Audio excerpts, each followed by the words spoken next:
Welcome to Biology Made Easy. In this lesson, we will discuss sexual reproduction in flowering plants, specifically fertilization and the events after fertilization.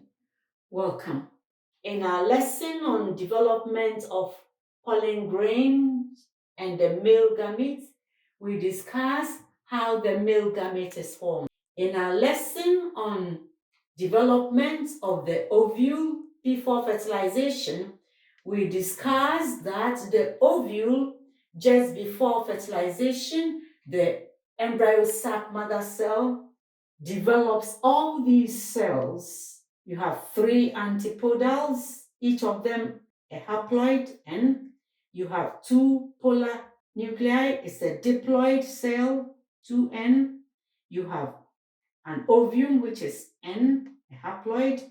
You have 2 synergids cells, that one of which is found around the ovule, 2 of them, each a haploid. Good.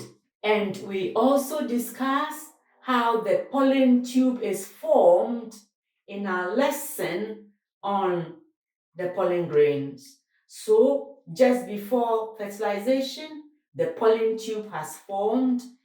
Inside the pollen tube, you have the tube nucleus, which sees to form the pollen tube and nourishes the pollen tube.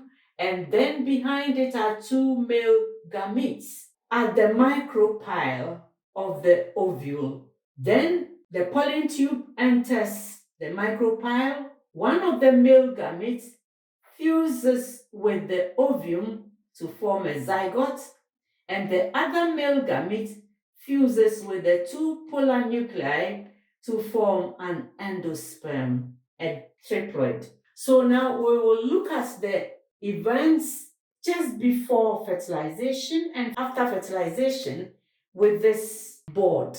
Just before fertilization, 1 male gamete fuses with the female gamete, which is the ovum, to form a zygote. And then the zygote will develop to form an embryo, which has a plumule radicle and cotyledons. And the cotyledon is the seed leaf. Then you have 1 male gamete fuses with the diploid. So 1 male gamete fuses with this diploid to form the endosperm. The endosperm may have food, and some of the seeds, that is the endospermal seeds, like maize or castor oil, the endosperm stores food. And then the endosperm may not store food, like cowpea. Then you have the funicle. This is the funicle. Here is the funicle. The funicle becomes the seed stalk.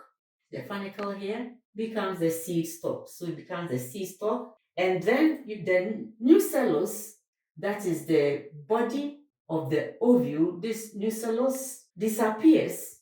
Then the integuments, the sheath, forms the testa and the tegument. You see that you have integuments, 2 sheaths that protected the ovule. It finally becomes the seed coat and then the tegument. So that is it.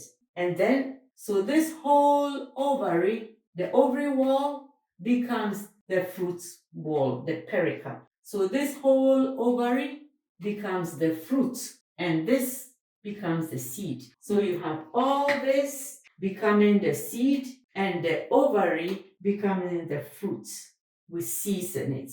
One thing we need to notice that you can have a lot of ovules in the ovary. If it has 3 ovules, it will have 3 seeds. So the number of ovules forms number of seeds. That's the ovary becomes the fruit. Here, a section of it shows the fruit wall and then the seed. This is the placenta, and this seed has a very tiny, here, seed stalk, and a section through the seed. That's the seed coat, and the outermost one is, this is the testa, and inside here, the reddish part is the tegument. This is the testa, and the inside, the reddish bit, is the tegument.